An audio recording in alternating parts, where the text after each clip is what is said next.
Bonjour à tous, je suis vraiment très heureuse d'être ici. J'arrive de vacances, donc j'ai beaucoup d'énergie positive, j'ai l'impression que c'est partagé. Écoutez, je vais vous parler de ce que je connais, c'est une bonne idée.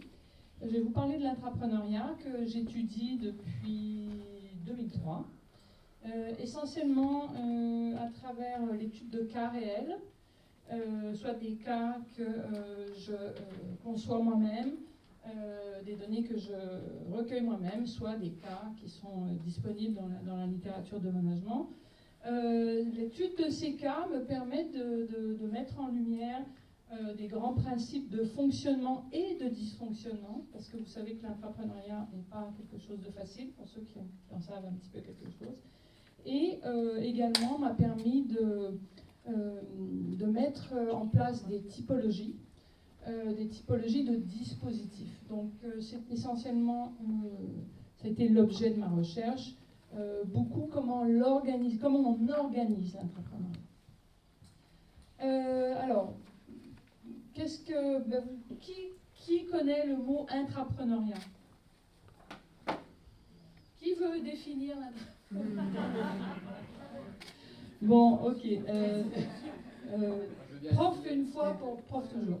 C'est une démarche d'innovation pour l'entreprise qui va permettre de générer des projets un peu indépendants du mainstream de l'entreprise, d'accord. qui souvent tiennent sur un homme ou une équipe qui va porter ce projet qui vient de l'intérieur.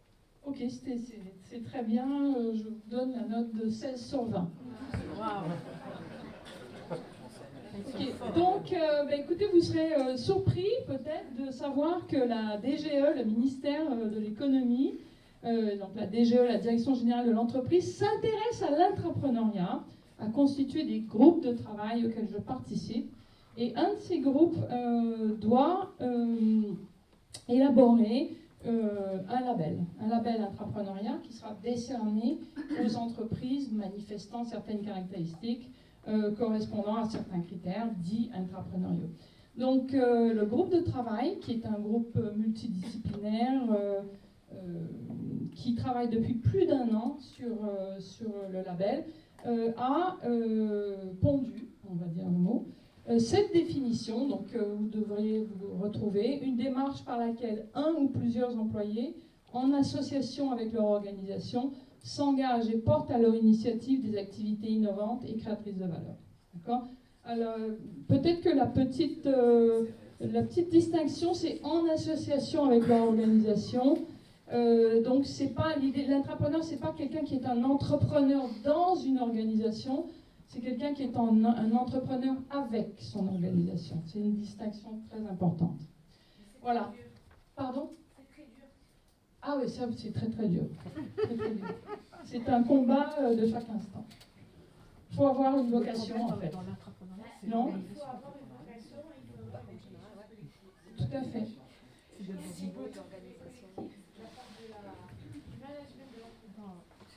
Oui. Enfin, elle parle à tous les niveaux, en fait. Voilà. Oui, en fait, c'est un processus systémique qui implique tous les niveaux d'entreprise et qui est donc très très difficile à gérer, soit pour l'intrapreneur lui-même que pour l'organisation en général. Alors, avançons un petit peu. Alors, avant de dire comment ça marche, peut-être pourquoi une entreprise voudrait mettre en place un programme d'intrapreneuriat. Alors, traditionnellement, 2 bénéfices. Il y a toujours une double aspiration de l'entreprise. D'une part, des bénéfices business, de l'innovation, de la croissance, et d'autre part des bénéfices humains, de la motivation, de l'engagement. Donc il y a toujours cette double face de l'intrapreneuriat.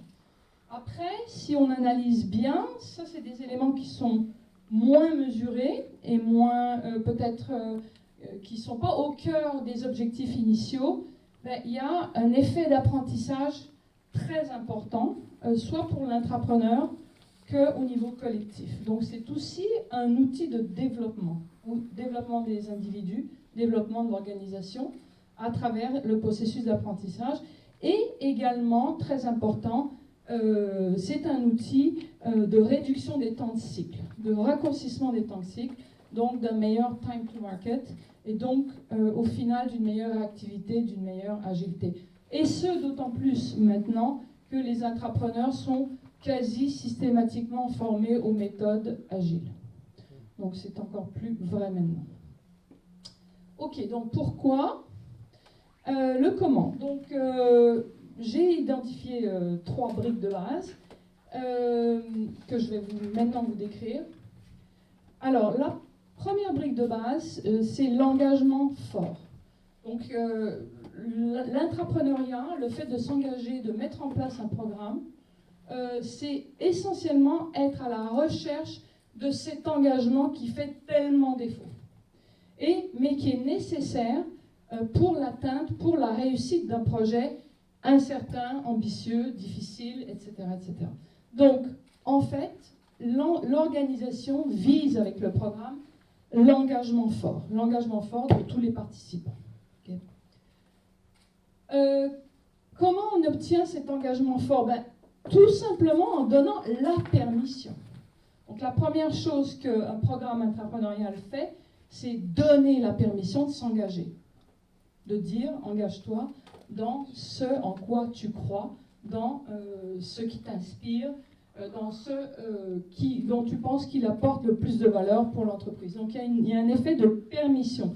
Cette permission, elle est donnée explicitement ou implicitement par les messages du top management et plus généralement de la culture de l'entreprise. L'engagement fort, il va être aussi encouragé par des role models, donc des personnes en interne qui incarnent les valeurs, les compétences de l'intrapreneur. Donc ça peut aider si dans l'entreprise, on peut identifier des personnes dont on sait qu'elles ont réussi à réaliser des projets complexes en mode intrapreneurial. Ensuite, il y a la notion de sécurité. Sécurité, ça veut dire... Il reste 2 minutes? Oui. Okay. Il faut que j'accélère. Sécurité, vous savez ce que ça veut dire. Essentiellement, c'est donner le droit à l'erreur. Voilà. Des règles du jeu explicites et, évidemment, la reconnaissance. Donc ça, ce sont les éléments qui vont favoriser un engagement fort. La deuxième brique, c'est l'autonomie. C'est au cœur de tout processus intrapreneurial. Si, en tant que manager, vous n'êtes pas prêt à donner de l'autonomie, oubliez ça. Enfin, oublions le mot intrapreneurial. Il n'a aucun sens. Donc, l'autonomie, très important. L'autonomie, c'est le libre choix des fins et des moyens. Donc, en tant qu'employé, je choisis mon projet, mon quoi et mon comment, les moyens de développer. J'ai du temps libre. Je peux être détaché de mon poste actuel. J'ai accès à des ressources financières et techniques à certaines conditions. Et mes résultats ne seront pas évalués au bout de 2 mois, mais dans une perspective plus de long terme, de moyen terme ou de long terme. Tout ça afin que j'ai cette autonomie qui est essentielle. Et la troisième brique, c'est le contrôle par les ressources. Donc l'idée, c'est que c'est ce qui va équilibrer en fait ce système, comme on va le voir. Et contrôle par les ressources, mais ça veut dire que on va utiliser les ressources, l'organisation va utiliser les ressources pour éviter trop de divergences, trop de prises de risques, des erreurs trop coûteuses, etc., etc. Donc, en règle générale, l'intrapreneur dispose de peu de ressources, il travaille en mode frugal. Les ressources dont il dispose sont accordées de manière conditionnelle à travers des processus stage-gate, donc des évaluations successives avec une augmentation progressive des ressources et des financements et des appuis qu'il va recevoir. Donc, un processus qui est quand même contrôlé. Oui, de l'autonomie, mais un contrôle par les ressources. Et on finit au total avec le système des briques qui interagissent. Donc, l'autonomie stimule l'engagement. On a parlé de facteurs comme la sécurité, la permission. Mais le premier facteur de motivation, c'est l'autonomie. C'est ça qui donne envie d'y aller. D'accord ? Donc l'autonomie stimule l'engagement.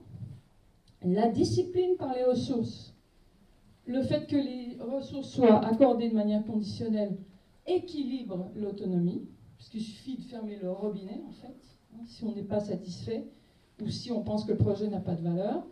Et cette même discipline par les ressources teste l'engagement. C'est dur.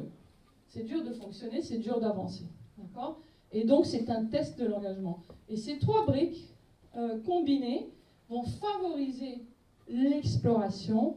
Et on espère qu'au bout de ce cheminement, de cette exploration, il y aura l'innovation. Évidemment, ce n'est pas garanti, mais en tout cas, on aura essayé. Voilà.